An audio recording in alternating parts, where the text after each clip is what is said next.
Bismillahirrahmanirrahim. Assalamualaikum warahmatullahi wabarakatuh. Waalaikumsalam warahmatullahi wabarakatuh. Sebelum kita mulai pelajaran pada sore hari ini, mari kita berdoa agar nanti kita diberikan pemahaman dan juga ilmu yang kita dapat bermanfaat. Berdoa mulai.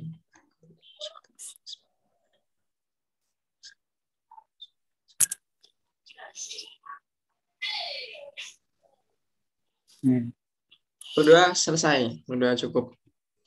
Halo teman-teman, semoga teman-teman kabarnya baik, sudah sehat tanya-tanya juga. Ada Ilham di sini, ada Zaki juga, dan semoga nanti teman-temannya juga bertambah. Kali ini kita akan belajar IPA seperti yang kemarin. Oh, halo Lukman. Halo Lukman, apa kabar?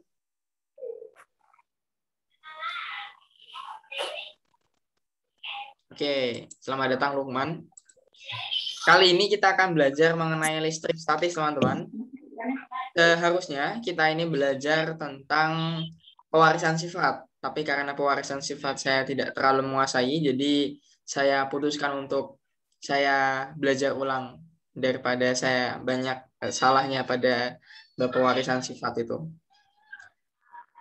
Ya, langsung saja.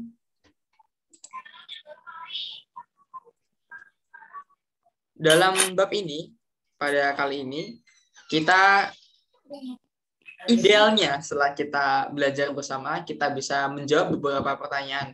Di antaranya yaitu ada menjawab bagaimana caranya agar suatu benda bermuatan listrik.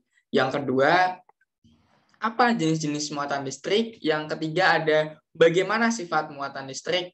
Lalu ada 4, mengapa benda dapat bermuatan listrik. Dan yang kelima, bagaimana cara mengetahui apakah suatu benda bermuatan listrik. 6, apakah yang dimaksud dengan hukum Coulomb. Sebentar.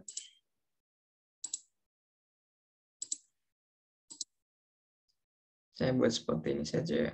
Nah, ini lebih bagus sepertinya.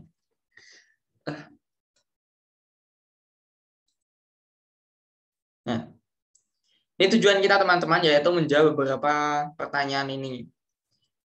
Lalu kita langsung pada pembahasan yang pertama yaitu mengenai muatan listrik.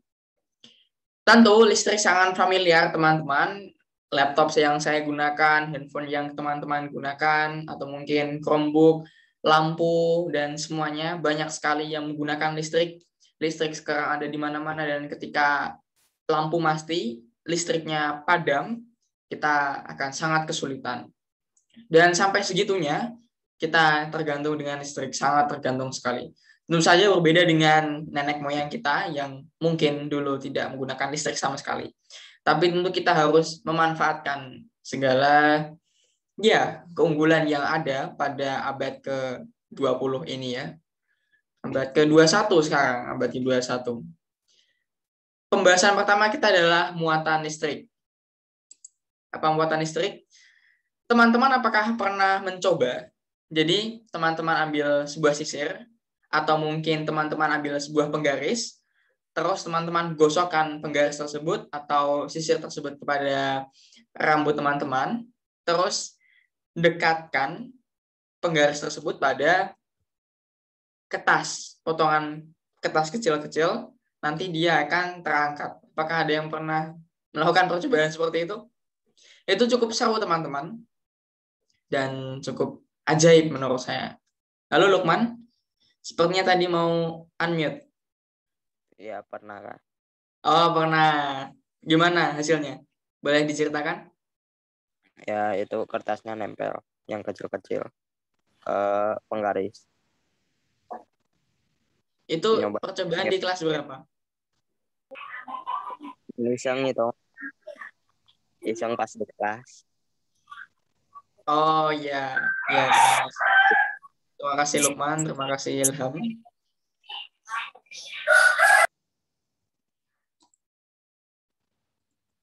Baik, sebentar tadi ada gangguan suara. Nah, pada itu, di situ, kenapa dia bisa menempel? Karena di situ ada muatan listrik. Itulah yang akan kita bahas di sini. Teman-teman, muatan listrik itu dia ada dua jenis. Ada muatan positif dan juga muatan negatif. Ketika kita melakukan percobaan tadi, kita menggosok-gosokkan penggaris pada rambut kita, atau mungkin sisir pada rambut kita, dan menempelkannya pada kertas kecil-kecil, maka kertas tersebut akan tertarik. Ya, memang ada muatan di sana, tapi dia ada muatan apa yang ada di sana? Sederhananya, ada dua muatan, ada muatan positif dan juga muatan negatif. Kalau muatannya dia itu berbeda jenis, misalnya positif dengan positif dia didekatkan, maka dia akan tolak-menolak. Kalau negatif dengan negatif didekatkan, dia juga tolak-menolak. Kalau positif-negatif dia didekatkan, dia akan tarik-menarik. Ada percobaan lain di mana yang digunakan itu dia bukan plastik, tapi dia sebuah batang kaca. Dia sebuah kaca. Ini yang di sini berarti. Kembali di sini. Yang di sini ini adalah kaca yang seperti tongkat kecil itu adalah kaca. Kaca dia digesekkan dengan kain sutra. Bisa dilihat pada gambar yang paling sini berarti. Paling pojok sebelah sana. Pojok sebelah sana. Itu kan sisir dengan sisir. Ketika sisir dengan sisir dia didekatkan, maka dia akan tolak-menolak. Dia akan terlihat dari yang sisir itu dia arahnya dia jadi berbelok. Ditunjukkan dengan panah yang ada di gambar. Yang kedua, kita menggosokkan kaca dengan kain sutra. Ketika kain sutra dan kaca digosokkan, terus kita ambil yang satu kacanya itu dia digantung dengan tali, yang talinya itu dia nanti bisa berputar bebas. Dan yang satunya lagi kita pegang dan kita nanti dekatkan, maka seperti yang terlihat akan tolak-menolak. Kenapa? Ya karena muatan yang ada di situ sama, makanya bisa tolak-menolak. Berbeda dengan yang ada di belakang saya, yang ini. Yang ini itu kan dia dia dengan kaca dan juga sisir. Ketika didekatkan, lihat tanda panahnya. Tanda panahnya adalah dia mendekat. Dia tarik-menarik. Kalau yang dua lainnya, dia akan menjauh. Tapi yang ini dia saling tarik-menarik. Apa artinya teman-teman? Artinya muatan yang ada di situ dan muatan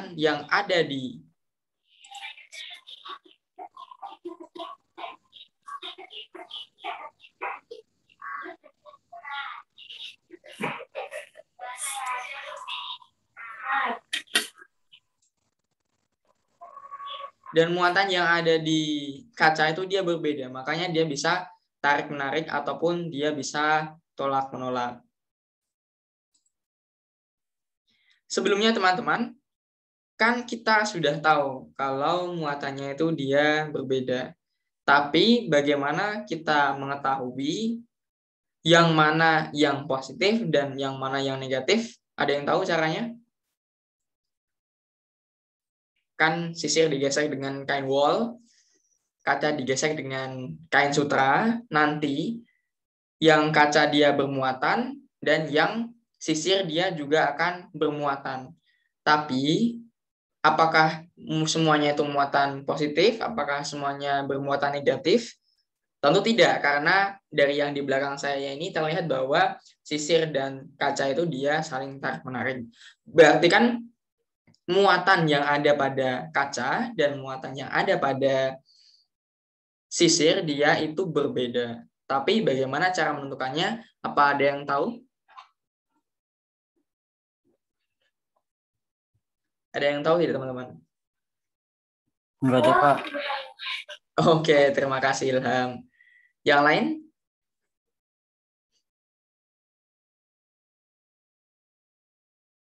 Nah, teman-teman, kita akan cari tahu bersama-sama.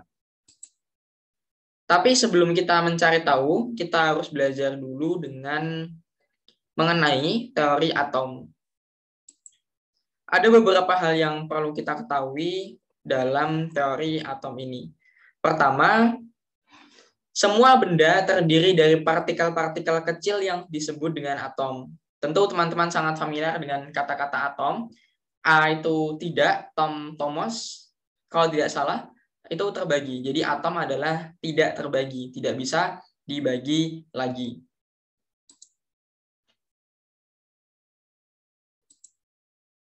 Makanya disebut dengan atom atau bagian terkecil dari sesuatu.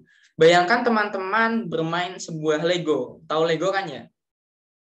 Lego yang bisa disusun-susun itu loh. Iya. Itu kan, ya Lukman. Terima kasih konfirmasinya. Itu kan dia bagian-bagian kecil ya. Bagian-bagian kecil. Terus kita susun-susun jadi misalnya pesawat, misalnya mobil, atau mungkin sebuah bangunan, atau mungkin apa? Batman, Lego Batman, Lego Ninja, Lego ya banyak seri-seri Lego ya. Dan potongan paling kecil itu, Lego paling kecil itu adalah seperti atom. Walaupun Lego itu sendiri pun dia tersusun dari atom-atom. Apa misalnya mouse saya, ini mouse saya, enggak kelihatan ya. Oh ya, ini kelihatan. Mouse saya ini dia juga tersusun dari partikel-partikel yang lebih kecil. Kita juga tersusun dari sebuah partikel-partikel yang lebih kecil. Tidak percaya? Kan tangan kita ini bisa dipotong ya.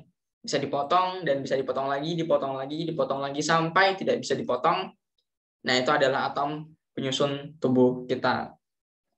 Jadi hal yang perlu diketahui di awal pada teori atom ini adalah bahwa semua benda ya betul-betul semua itu terdiri dari partikel-partikel kecil yang disebut dengan atom. Apakah udara juga termasuk benda? Ya, udara dia juga termasuk benda yang tersusun dari partikel-partikel yang lebih kecil. Kalau udara itu kan, kalau oksigen kan memang oksigen itu dia rumusnya O2, gas oksigen. Kalau udara itu dia tidak hanya oksigen saja, teman-teman. Ada nitrogen, ada karbon dioksida, dan lain sebagainya. Cuma komposisinya yang berbeda. Dan ya, jadi sederhananya udara juga dia tersusun dari partikel-partikel yang lebih kecil. Debu misalnya, itu kan partikel besar ya. Sebenarnya debu itu dia partikel besar. Dan debu itu masih bisa diurai lagi menjadi partikel yang lebih kecil. Yang kedua, setiap atom memiliki inti yang dikelilingi dengan elektron yang bermuatan negatif. Jadi atom dia itu punya sebuah inti, dan intinya itu dia dikelilingi oleh elektron yang muatannya negatif. Nanti kita lihat visualisasinya seperti apa, atau gambarnya nanti kita lihat seperti apa. Yang ketiga, di dalam inti terdapat proton yang bermuatan positif dan neutron yang tidak bermuatan. Maksudnya proton itu apa? Jadi proton itu adalah bagian inti pada atom yang muatannya positif. Kalau muatannya netral, nanti ada yang namanya neutron. Itu seperti gimana ya memvisualisasikannya atau menggambarkannya secara kata-kata. Ada yang teori Niels Bohr itu ilmuwan, itu memberikan teori bahwa atom itu seperti kue kismis. Seperti kue yang ditaburi dengan kismis, seperti kue yang ditaburi dengan wijen atau biji-bijian, seperti onde-onde. Onde-onde itu kan dia bulat, terus ada biji-biji di sekelilingnya. Itu diibaratkan seperti sebuah elektron. Yang ketiga, yang keempat ya, pada atom netral jumlah proton sama dengan jumlah neutron. Jadi atom dikatakan netral. Netral itu berarti dia tidak bermuatan ketika jumlah proton dan jumlah elektronnya sama. Proton kan dia positif, elektron dia negatif. Positif ketemu negatif, maka dia hasilnya 0. Itu yang dimaksud dengan netral, teman-teman. Yang kelima, ada elektron dapat berpindah ke atom lain, sedangkan proton, neutron tidak dapat. Proton dan neutron tidak dapat berpindah atom. Berpindahnya karena apa, teman-teman? Karena suatu sebab tertentu.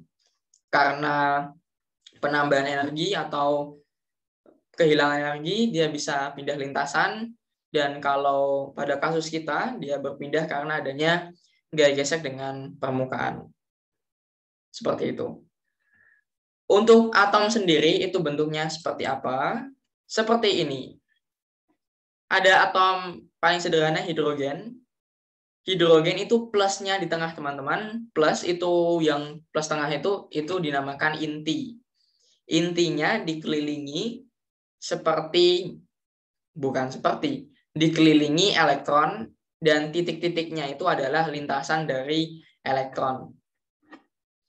Kalau yang litium sama, tapi lintasannya ada dua. Ada lintasan yang paling luar, terus ada lintasan satu lagi, dan baru ke inti. Yang hitam pekat itu, hitam tidak ada tandanya negatif atau positif, itu neutron, teman-teman.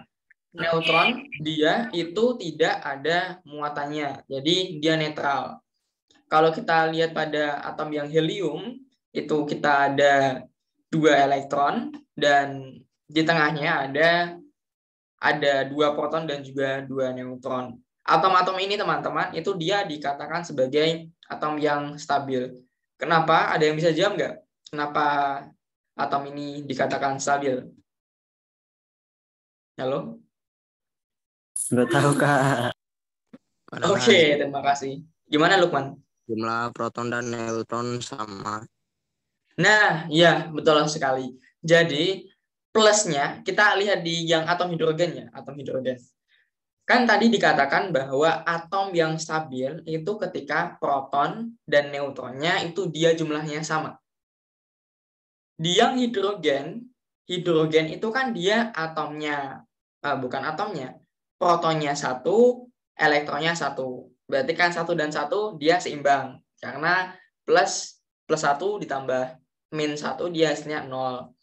Kalau kita lihat yang helium itu kan dia ada protonnya 2 dan juga elektronnya 2. Plus 2 ditambah min 2 kan dia nanti hasilnya 0. Dan yang litium dia juga seperti itu. Protonnya 3, elektronnya dia juga 3. Makanya dia dikatakan sebagai atom yang stabil karena proton dan juga elektronnya itu dia sama. Dan neutron yang netral itu dia jumlahnya selalu sama dengan proton. Gimana, ada yang ditanyakan sebelum kita lanjut pada yang sebelumnya? Nggak ada, Kak. Oke, terima kasih Ilham atas konfirmasinya. Gimana Zaki? Sudah paham? Halo Zaki?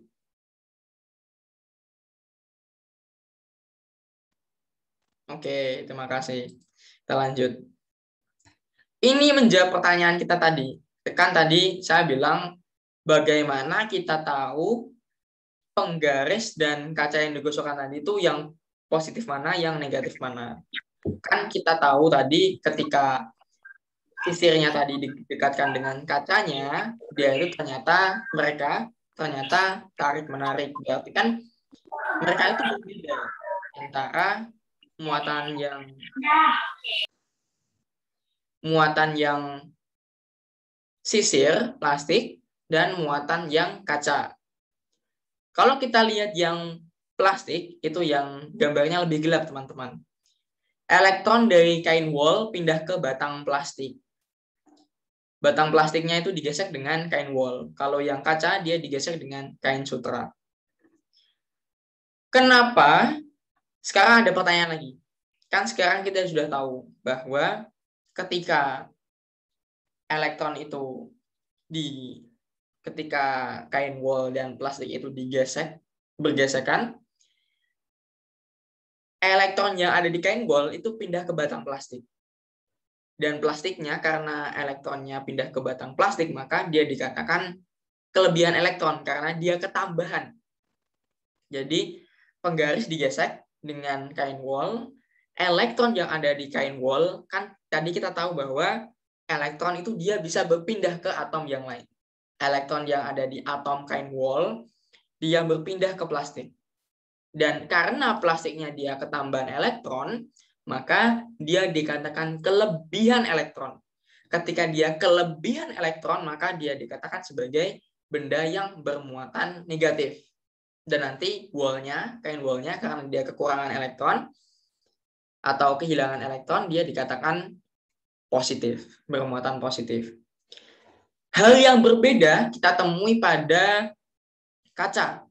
Pada kaca, ketika kita menggosokkan sutra dengan kaca, itu malah elektron yang ada di kaca dia pindah ke kain sutra, dan nanti kain sutranya karena dia kelebihan elektron dia jadi negatif. Kalau kain sutranya negatif, berarti kacanya dia jadi apa, teman-teman? Positif. Betul sekali, dia jadi positif karena dia kelebihan elektron, nanti dia jadi positif. Jadi benda itu dia dikatakan bermuatan atau tidak stabil. Sepertinya tidak stabil bukan suatu kata yang pas, tapi bermuatan, memang bermuatan. Suatu benda dikatakan bermuatan apabila dia kelebihan atau kekurangan elektron. Kalau tidak kekurangan atau kelebihan alias pas, ya berarti dia tidak bermuatan atau stabil. Muncul pertanyaan lagi. Pertanyaan tadi yang belum sempat saya selesaikan. Kenapa hasilnya berbeda, teman-teman? Kenapa plastik itu ketika digesekkan dia malah digesekkan dengan kain wol dia malah jadi negatif, yang kaca digesekkan dengan juga kain tapi kain sutra dia malah jadi positif. Ada yang bisa menjawab?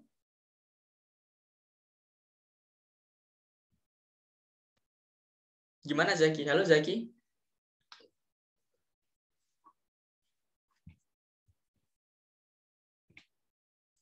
Lukman, apa ada ide? Belum. Oke. Ilham, apa ada ide? Belum, Kak. Oh, belum. Tidak apa-apa teman-teman, karena teman-teman nanti dapat ini di kelas 12 SMA atau mungkin di kelas 10 SMA. Berarti sebentar lagi. Nanti tanyakan ke guru teman-teman kenapa percobaan ini. Ini pesan saya kepada guru teman-teman, guru kimia. Kalau teman-teman masuk IPA, SMA, guru kimia tanyakan kenapa ketika plastik digesek dengan kain wol, yang positif itu yang negatif itu plastiknya, tapi kaca digesek dengan kain sutra, yang positif itu dia kacanya. Karena kenapa tidak sama? Kenapa tidak kacanya negatif, plastiknya negatif? Kalau penjelasannya cuma sampai pada tadi perpindahan elektron itu kan kurang, karena kan ya sama-sama digesek dengan kain, kenapa hasilnya tidak sama? Jawabannya itu pada afinitas elektron, teman-teman. Afinitas elektron itu tingkat kecintaan terhadap elektron, tingkat kesukaan untuk, atau tingkat bahasanya apa ya? Jadi tingkat suatu benda itu suka menerima elektron. Nanti dihubungkan pada situ. Tapi untuk sekarang kita sampaikan pada ini saja, yaitu pada pembahasan bahwa apabila benda digesekkan, dalam hal ini contohnya kita adalah sebuah plastik dengan kain wol, dan yang satunya adalah dengan kaca dengan kain sutra, itu dia bisa bermuatan. Saya lanjut. Sekarang ada yang namanya potensial rendah dan juga potensial tinggi. Dikatakan potensial rendah apabila dia lebih negatif. Dikatakan potensial tinggi apabila dia lebih positif.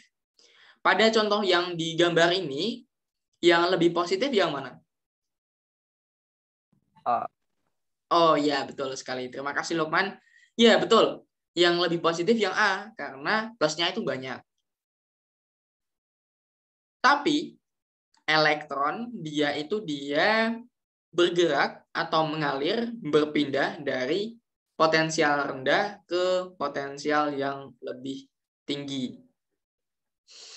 Dengan cara apa berpindahnya? Dia berpindah dengan cara begini. A dan B itu dimisalkan sebuah benda. A dan B kita misalkan dia adalah sebuah benda. Dan A dan B adalah benda bermuatan.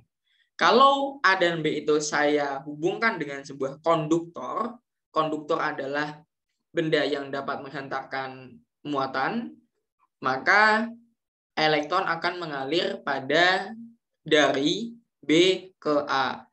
Dari yang potensialnya rendah ke potensialnya yang lebih tinggi. Kenapa? Karena di alam ini, hal di alam ini tuh dia memiliki kecenderungan untuk seimbang, untuk stabil. Ketika elektron yang ada di B dia itu lari ke A, maka positif-positif yang ada di A akan dinetralkan beberapa sampai A dan B potensialnya itu sama. Jadi potensial A lebih besar daripada potensial B. Yang kedua, berarti yang potensialnya rendah yang mana teman-teman? C atau D?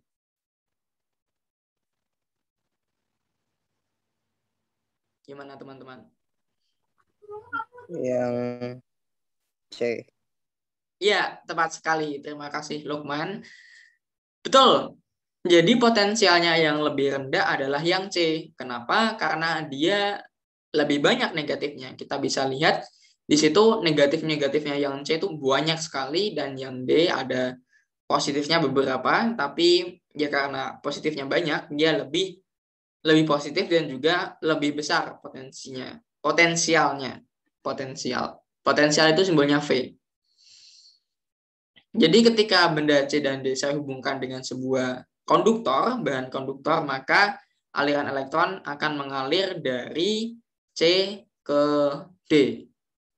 Gimana? Ada yang ingin tanyakan teman-teman? Tidak. Oke, terima kasih Ilham. Halo Zaki, halo, apa masih di sini? Oh iya, terima kasih masih mendengarkan. Terima kasih Zaki atas konfirmasinya. Kita menuju pada topik yang selanjutnya, yaitu induksi listrik. Induksi listrik itu apa? Ya mari kita cari tahu.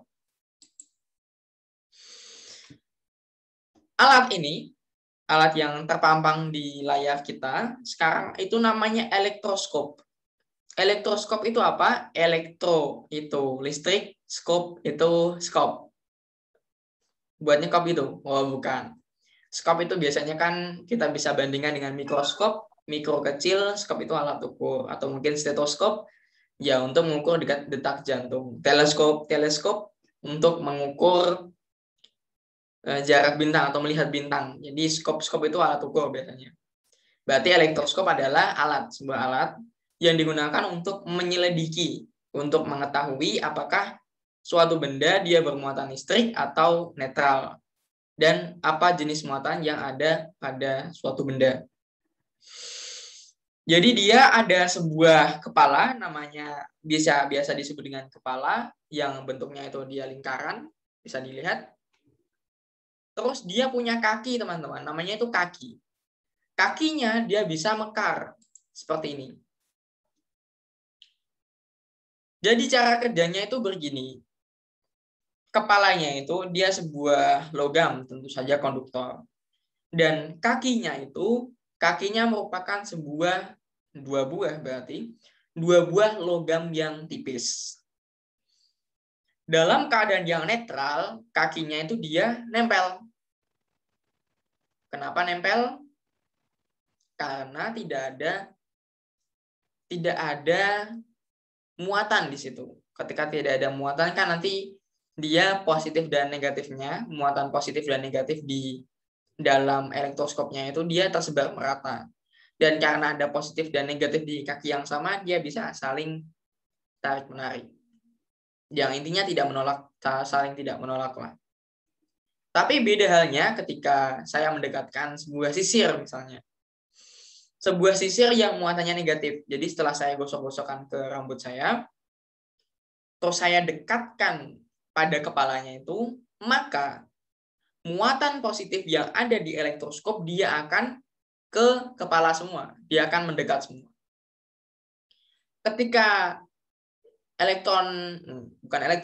proton, muatan positif yang ada di kepala itu sudah berpasangan dengan muatan-muatan negatif yang ada di sisir, maka pasangan yang sebelumnya mereka berpasangan itu dia berpindah ke bawah, berpindah ke kaki-kakinya.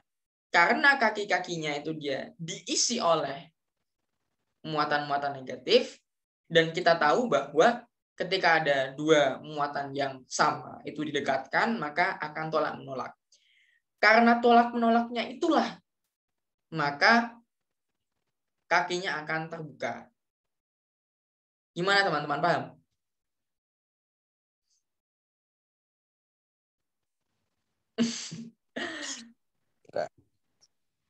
Oh, belum ya? Ya, terima kasih. Terima kasih. Jadi saya ulangi ya. Jadi elektroskop dia itu untuk menyelidiki apakah suatu benda itu dia bermuatan atau tidak. Ketika suatu benda dia itu bermuatan, maka kakinya akan terbuka. Ketika kakinya terbuka, tandanya di kaki-kaki itu ada muatan-muatan yang sejenis. Karena hanya muatan yang sejenis yang akan tolak-menolak. Kenapa kok di kakinya itu terdapat muatan sejenis? Awalnya kan dia tidak terbuka ya kaki-kakinya. Ya kan? Tidak terbuka itu karena masing-masing muatan positif dan negatifnya itu mereka saling punya pasangan, teman-teman. Mereka saling punya pasangan, mereka saling meniadakan. Meniadakan itu maksudnya jadi tidak ada gaya tolak-menolak. Jadi tarik-menarik semua, dan akhirnya kaki elektroskopnya itu stabil. Ketika sisir yang kenapa jadi setrika? Yang sisir yang negatif tadi itu saya dekatkan ke kepalanya, maka negatif kan dia akan menarik positif. Positifnya itu ketarik ke kepala, maka pasangannya yang tadinya itu saling menstabilkan, itu dia lari ke bawah kepada kaki-kakinya itu. Akhirnya jadilah yang namanya kakinya terbuka, tolak-menolak. Saya pernah buat ini teman-teman, jadi sederhana sekali. Jadi nanti teman-teman kalau mungkin penasaran, bisa dibuat dengan cara itu aluminium foil. Kakinya pakai aluminium foil, batangnya itu batangan yang menghubungkan antara kaki dengan kepalanya bisa pakai tembaga, kawat tembaga yang merah itu, coklat atau coklat warnanya, merah kecoklatan, warna tembaga lah. Dan kepala tembaganya itu dibuat berulir. Tembaga, kawat itu kan dia bisa dibentuk ya. Dia dibuat ulir seperti itu, dan benda bermuatan kita dekatkan ke kepala. Nanti bisa kelihatan apakah suatu benda itu dia ada muatannya atau tidak. Kalau ada muatannya, nanti dia kepalanya bisa terbuka. Baik, mungkin ada yang sedikit belum paham, ya tidak apa-apa. Masih kita bahas lebih lanjut.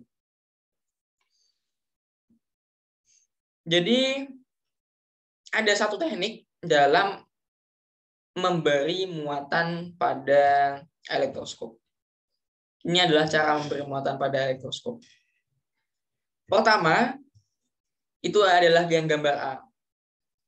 Ini kita mau memberi muatan positif pada elektroskop. Pada elektroskop, ketika kita dekatkan muatan negatif, maka muatan positif yang ada di kepalanya itu, muatan positifnya akan mendekati yang sisir itu tadi. Karena pasangan muatan positifnya itu mendekati yang negatif, ini kan ada 4 ya. 4 positif, 4 negatif di sisir. Mereka berarti menetralkan. Tapi pasangannya yang harusnya menstabilkan kepalanya ini, menstabilkan elektroskopnya ini, malah tidak ada pasangan. Jadinya mereka 2 elektron, bukan 2 masing-masing kaki ya. 4 elektronnya itu ke kaki-kaki elektroskop. Selanjutnya, elektroskopnya kita sentuh. Kenapa kita sentuh? Kita sentuh itu pertama teman-teman, tubuh kita ini dia adalah konduktor yang bagus. Dan bumi merupakan konduktor juga, dan bumi kaya akan elektron dan juga proton. Bumi itu sangat stabil. Berapapun muatan yang diberikan sesuatu, pasti bumi tetap stabil. Bumi masih bisa menerima elektronnya. Kan elektron dia bisa berpindah dari atom dari satu atom ke atom lainnya. Di sini elektron yang ada itu ada di kaki dari elektroskop. Ketika saya sentuh, maka elektron yang ada di elektroskop itu mengalir ke tangan saya. Mengalir ke tangan saya, terus dia menuju bumi. Berarti elektroskopnya karena kaki-kakinya tidak ada muatan yang sejenis, maka dia tertutup. Dia netral. Sebagai akibatnya, ketika sisir kita lepas, kan proton atau muatan positifnya dia itu tidak punya pasangan. Ketika tidak punya pasangan, maka dia akan bermuatan positif. Dia akan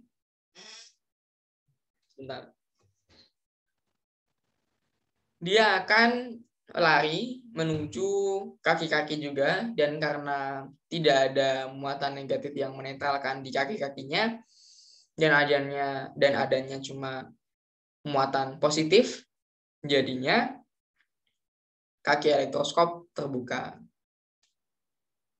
Bagaimana teman-teman? Ya, lumayan paham, Kak. Oke, lumayan paham. Ilham bagaimana? Iya Kak, sama. Oke. Jadi sederhananya itu. Jadi kalau suatu benda itu bermuatan, maka kakinya pasti dia terbuka. Tapi kalau tidak bermuatan, nanti dia tertutup. Terima kasih. Kita lanjut ke petir. Wah, ini fenomena yang sangat saya suka ini. Petir, apa yang akan kita pelajari tentang petir? Pertama, pengertian petir. Petir adalah loncatan api listrik. Waduh, apa itu loncatan api listrik? Bentar. Oke.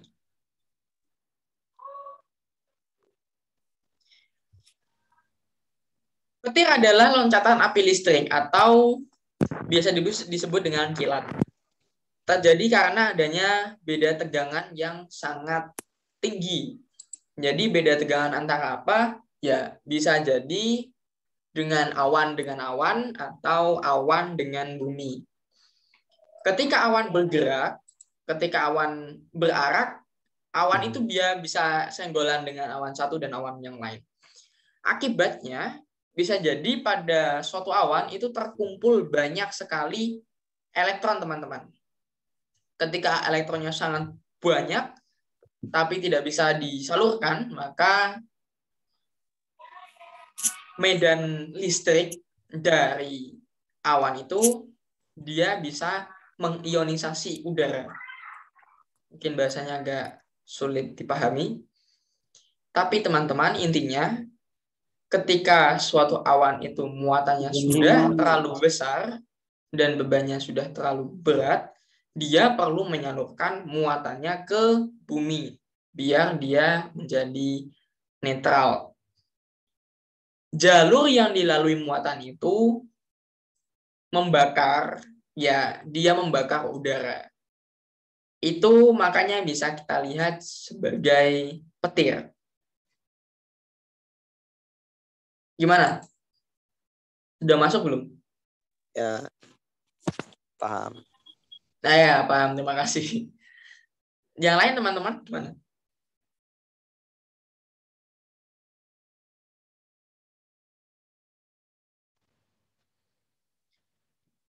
Untuk menghindari korban jiwa ketika misalnya ada sambaran petir, karena petir tentu saja sangat membahayakan sekali teman-teman ketika kita tersambar petir. Makanya pada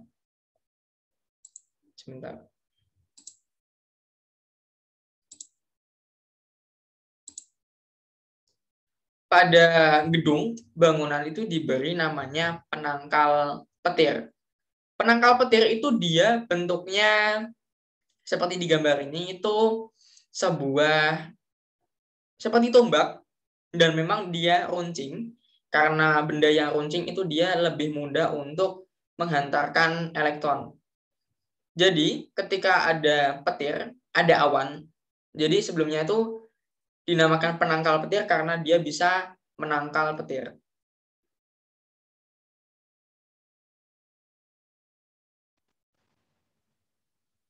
Bisa menangkal petir. Jadi ketika ada awan yang muatannya berlebih, dari tombak ini itu dia bisa menyalurkan elektron dari bumi menuju ke awan yang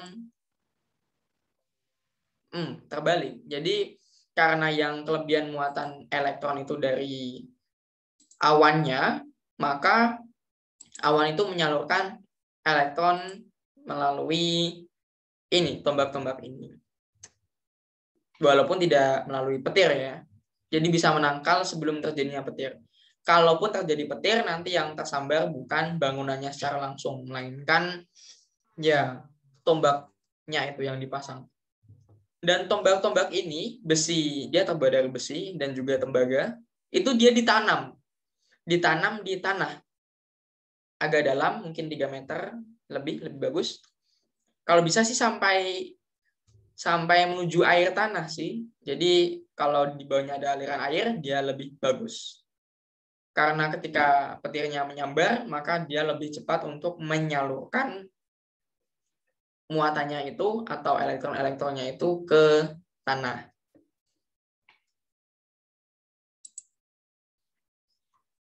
Cukup singkat mengenai hukum Coulomb. Yang selanjutnya akan kita bahas adalah mengenai cukup singkat mengenai petir. Tadi saya sepertinya bilang hukum Coulomb. Sekarang kita akan bahas mengenai hukum Coulomb, teman-teman. Ini yang sangat penting dan banyak hitungannya. Jadi, misalnya ada 2 buah muatan, ada muatan merah dan muatan biru, mereka sama-sama bermuatan negatif. Kita tahu bahwa ketika ada 2 buah muatan sama, maka akan ada gaya tolak-menolak. F12 itu gaya tolak-menolak ke kiri, F21 gaya tolak-menolak ke kanan. Besarnya F12 dan F21 itu sama. Dan lingkaran yang merah muda transparan, itu adalah medan listrik dari Q1 dan yang lingkaran biru ini medan listrik dari Q2. Jadi ada gaya tolak-menolak atau tarik-menarik. Kalau di sini kasusnya teman-teman dia tolak-menolak. Kalau tarik-menarik ya ketika Q1 dan Q2 sama-sama, bukan sama-sama, yang satu positif, yang satu negatif. Ini bisa dibuktikan oleh Pak Coulomb. Jadi namanya ilmuwan Coulomb, Pak Coulomb, makanya disebut dengan gaya Coulomb karena menghormati beliau. Ada namanya neraca pegas, teman-teman. Jadi yang seperti paku itu dia pegas. Jadi dia bisa berpuntir. Gimana ya? Ada sesuatu. Misalnya ini botol ya. Botol itu dia seperti pakunya itu. Itu bawahnya itu ada seperti gini ya. Ada yang A-nya itu. Ketika A-nya itu dia bergerak, berpuntir, itu kita bisa menentukan berapa besarnya gaya yang bekerja di situ dengan menghitung besarnya sudut puntiran. Sudut puntir kan mutar ya.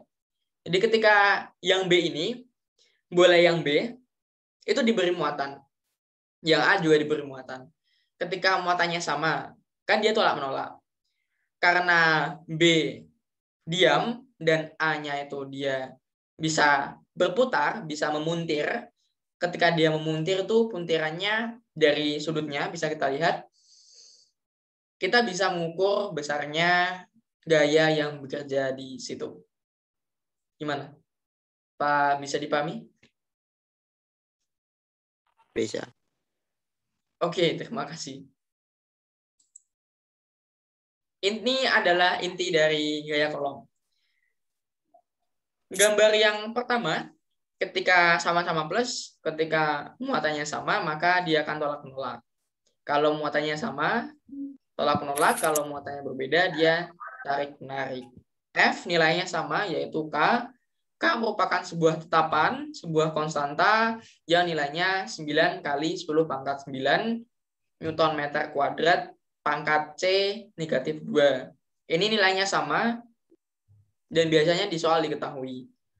Untuk Q1 dia ya tergantung berapa muatan 1, muatannya berdua berapa, dan R adalah jarak antara kedua muatan. Untuk hukum Coulomb sendiri bunyinya adalah besar gaya tolak-menolak atau gaya tarik-menarik antara dua benda bermuatan listrik berbanding lurus dengan besar masing-masing muatan listrik dan berbanding terbalik dengan kuadrat jarak antar kedua benda bermuatan. Semakin besar muatan, gaya tolak-menolak atau tarik-menariknya akan semakin besar, dan semakin dekat muatan, maka gayanya juga akan semakin besar. Ada yang ingin ditanyakan, teman-teman? Nggak ada, Kak. Oke, terima kasih. Jadi saya juga akan mengucapkan terima kasih karena juga sudah selesai untuk pelajaran kali ini. Kita masih pada introduction, masih pada materi. Nanti untuk latihan dan contoh soalnya kita ada di pertemuan yang selanjutnya. Saya stop share screen.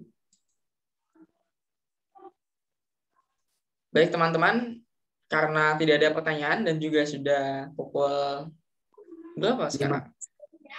4:55 atau 5:05. Saya akhiri saja. Semoga ilmu yang teman-teman dapatkan dapat bermanfaat dan teman-teman diberikan pemahaman, teman-teman juga diberikan kesehatan dan juga diberikan kesuksesan, kesehatan dan segala yang baik-baik pokoknya untuk teman-teman. Amin. Amin. Saya tutup dengan bacaan kafaratul majelis. Subhanakallahumma wa bihamdika asyhadu an la ilaha illa anta astaghfiruka wa atubu ilaik. Assalamualaikum warahmatullahi wabarakatuh. Terima kasih teman-teman. Sampai jumpa di pertemuan selanjutnya.